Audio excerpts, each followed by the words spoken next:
There's a pretty one, Ulysses.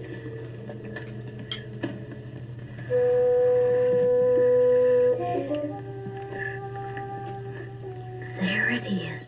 Hello, BookTube. I'm Shawn the Book Maniac. Welcome back to my channel and to another episode of Zooming In, which is an occasional series where I engage with bookish social media luminaries the world over to talk about book or bookish literary themed articles online. And how delighted am I to welcome for her first appearance on my channel, actually, one of my dear friends and buddy readers, Sonya, of the fabulous BookTube channel, an enthusiastic reader, and joining us from Colorado. Hello, Sonya. Hello, it's good to see you. I found, I think, the perfect article for us to chat about because you are a big fan of the American novelist Don DeLillo, and I have never read Don DeLillo.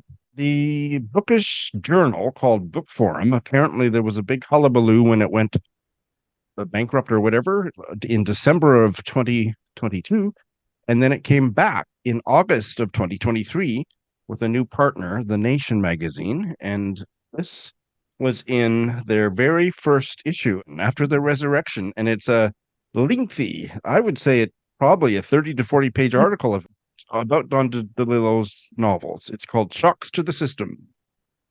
Don DeLillo's novels of the Cold War and its aftermath by the critic Christian Lorentzen. It was a chunky article. I'm really glad that I read it. And the question that I am going to pose, that I posed to myself before I read it, was I never thought Don DeLillo sounded like a writer for me. And would reading this article change my mind? I'll hold my cards close to my chest for a while. I'd like to hear what Sonya got out of this article.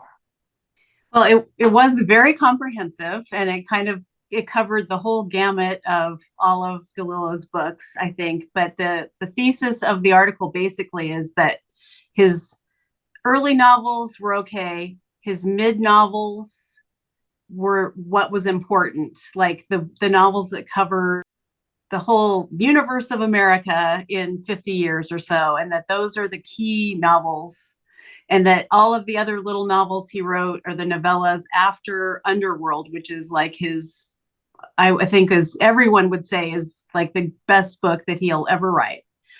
You necessarily don't need those books because everything that he has to say were kind of in those novels about J. Harvey Oswald and those topics that were covered in those mid novels, and then kind of culminating with Underworld, which is a masterpiece, I think, or what you need to know about him. He's in his 80s now, so he's probably never going to write another novel to that level again. He's in his mid to late 80s. He was born in 1936, so he's probably said just about everything there is to say about that particular topic.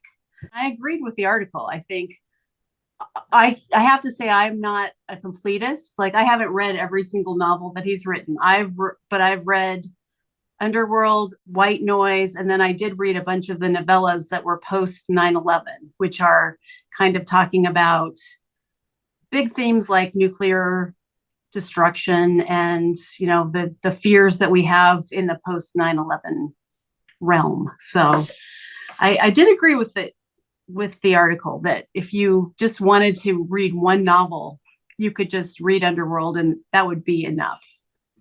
Okay. So the novels that he takes up in this review essay there's 5 of them, right? The first Right. one, I don't know about chronologically, but in terms of the list at the top, The Names, White Noise, Libra, Mao the Second, if that's how you say that title, and Underworld. So of those 5, you've read 2, or have you read more than 2? I've read 2. I read White Noise twice and Underworld twice. Oh, wow. Yeah. Well, you're just doubling up. It's at this rate, Yeah. it's going to take you a while to get them all read twice.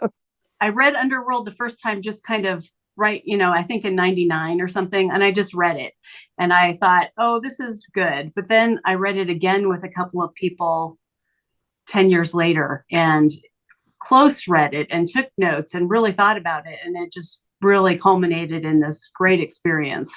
Probably reading it with other people, like like that does help because then you have something to talk about. And it just really came alive the second time I read it. So before I open my kimono and give my opinion on whether I've changed my mind about wanting to read him, tell us, if you can, why you like this writer so much. Normally, my favorite types of novels are domestic novels, like novels about people in their small little bubbles, interacting with each other and just human behavior and experience. But every once in a while, you think about bigger things, bigger systems, bigger problems that we have in the world that cannot be addressed in such a small novel. So the novels of, just for instance, your favorite Barbara Pym or something, those are very compact and very minimalist in this scope. But then if you start thinking about industrial pollution and terrorism and gun violence and all of the societal problems that are putting pressure on us as people and as a society, those are not addressed in the domestic novel. They're addressed in what the article referred to as a systems novel. It's like the bigger systems of the world that are really affecting our psychology, our physical health, our mental health, and the way we interact with each other. And so I think DeLillo is really able to address some of these bigger things. In Underworld, for instance, one of the key plot points that is in there is a criminal who is shooting people, the Texas highway shooter. And it's caught on film, like a girl had a film camera in the car and she caught one of the killings on a piece of film. And so then it was related to the Zapruder film with when John F. Kennedy. So there were like little things like that caught the imagination of people and affected society. So he's talking about things that affect us, our fear of nuclear annihilation, what we do with nuclear waste, what we do with our trash. Like these big things are affecting the characters in many different ways. So it's just a bigger novel, like it's bigger ideas. Not that you'd want to have every novel that you read be about these things, but he really did a great job of bringing in so much of American history. It's like very specific to America, I think.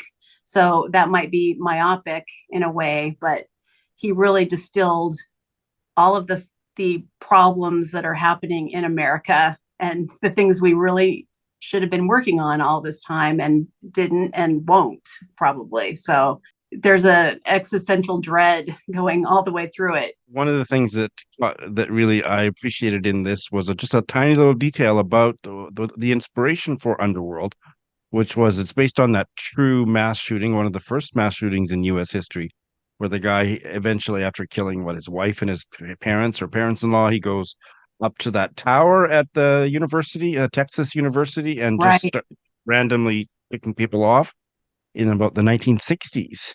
Right. And that he packed a backpack full of stuff because he expected that this was going to go on for days. I guess he had lots of ammo as well. And one of the things in his little backpack that he took for this extended mass killing that he was planning to perpetrate was deodorant. Yeah, right. And that little detail really struck DeLillo's imagination, and that was kind of the germ of the novel. Now, I don't know how significant the deodorant was in the novel. Do you remember? I mean, no, and I don't even know if that was even in there. I mean, probably not, but that was what kicked him off because so that was fascinating.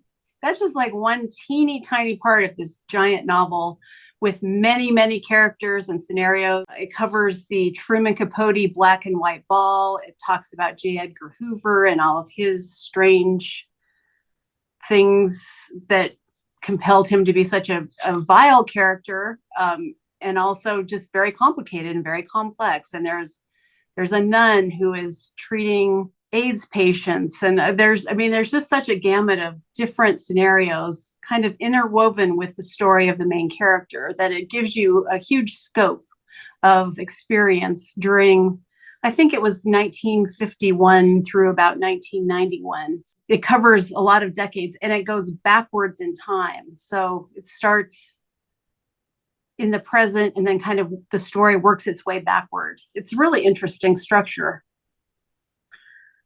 And this whole thing of the systems novel, this term was coined by a literary critic and scholar, Tom LeClaire.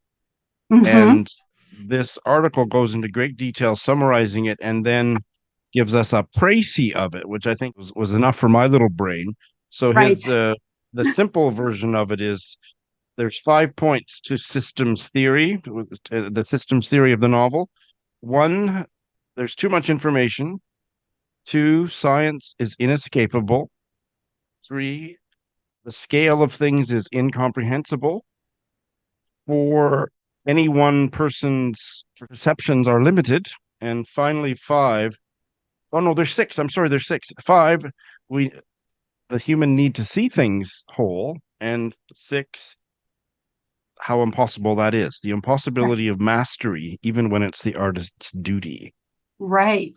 That's interesting, right? That's, Yeah. You have the ambition to do something and you will not be able to achieve it for everyone or every reader or for yourself even, no matter how you do it.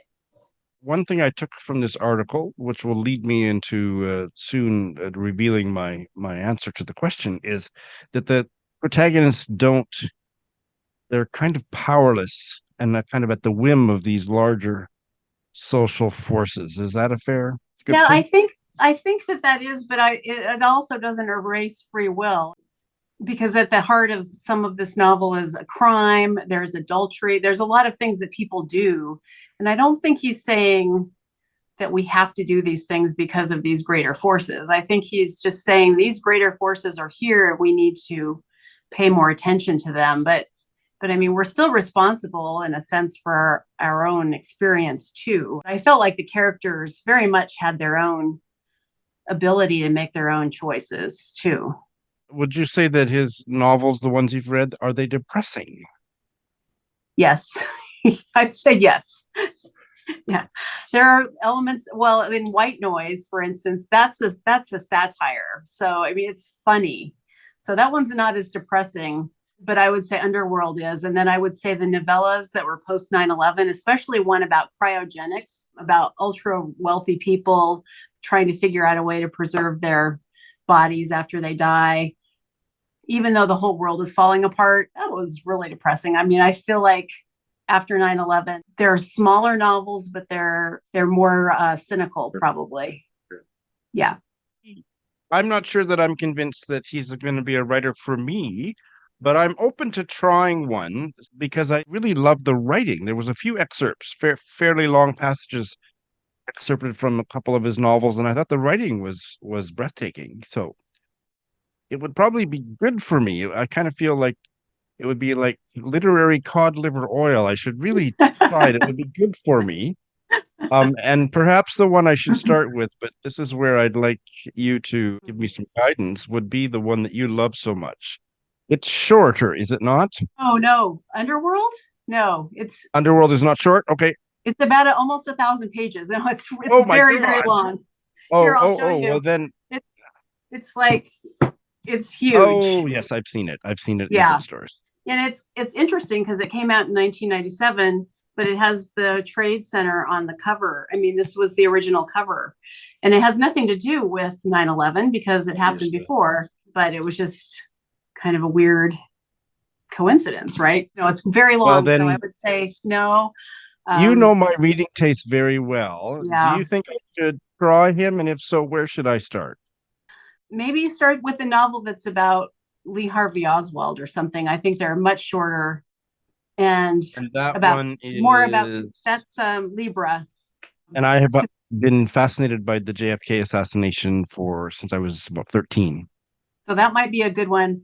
I would say Underworld, if you did it at a Shawn pace, it would take you so long to read it. I think you might lose interest if you read it that slowly. If you only read a few pages a day, I just don't think it would work out. I do not do well with tomes, so.